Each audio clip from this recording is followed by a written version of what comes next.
it's Nia. I know a lot of you have questions about a career in design. Christine Maggie has an awesome channel of her own, and she's one of our favorite creators in the design space. Christine, thanks so much for joining. Of course. Thank you for having me. Let's talk a little bit about careers in design. How did you decide you wanted to be a designer? What was that journey like for you? Yeah, so I feel like I became a designer almost on accident. When I was a kid, I definitely had designy tendencies. I had a blog website when I was 15. This was back before you had your Squarespace and your Wix and things like that. It was a very different world back then. I started GeoCities and then eventually taught myself HTML, basic HTML, as a means to get my creative designs on the web, and also have a blog where I was ranting about high school things, as you do, in this cool new medium that was happening. Back then, it was newer, and being creative on the web was something that there wasn't a lot of rules. There wasn't like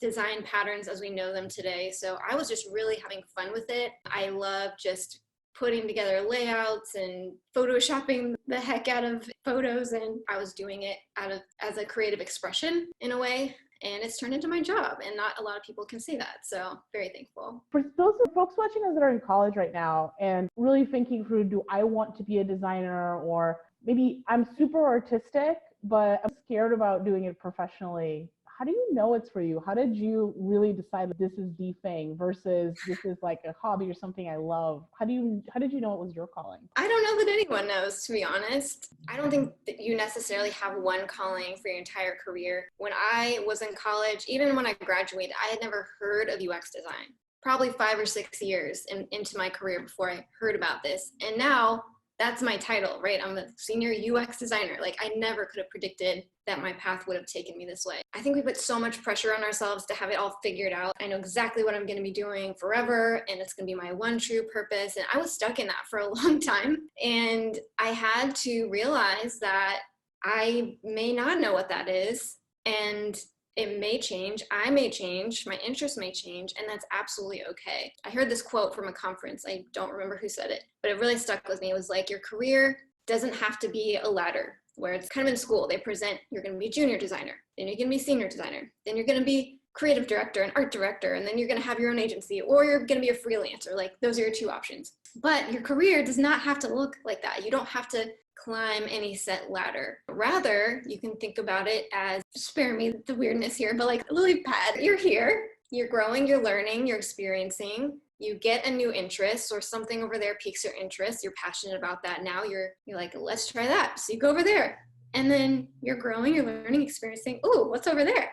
And then you go, and eventually you end up accumulating all of these different skills and experiences that you never would have had if you just stuck to one preconceived ladder idea of a career back when you weren't even sure that was the right thing for you. So I always like to say, don't necessarily feel like you have to know what future you is going to want, because you don't know. You're probably going to change. The industry changes so fast.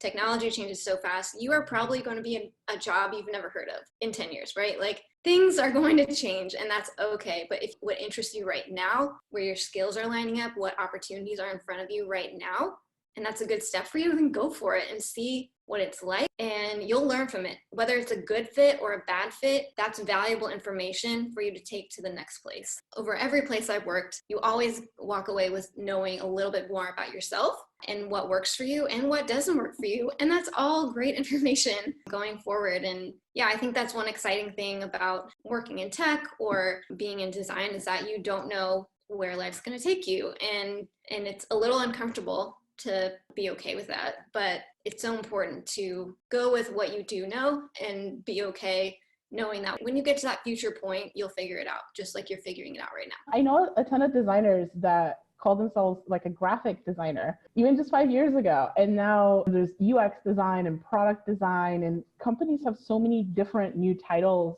for designers. How do you like navigate it? When you're looking at a job description, how do you even find out what job is for you? Yeah, so I think it goes back to knowing yourself in terms of your strengths, your skill set, particulars about a company, whether that's industry or type of project, like those, all of these things come into play to find a job that'd be a good fit. But as far as actual titles and skills, You're right. It's the Wild West. Nobody can decide. Every company has a different idea. It is what it is. We live in this world. We have to figure it out. So what I always like to do would be like read the job description, because what one company calls a UX designer, another company might call a UX researcher or a UX UI designer or a product designer. They vary so much. So if you can go to the job description and read the particulars of what they're asking for, and also maybe even look at the rest of the team. Are they super specialized? Do you have a researcher, a content strategist, a UI designer, a UX designer? Or do you see a bunch of generalists? That can also give you a clue as to what they're expecting in that role. All right, we have to wrap up. So we enjoyed meeting Christina as much as I did. She has some really interesting and I think non-obvious perspectives on design careers. Thank you so much for being with us, Christina. Yeah, it was really fun. Thanks.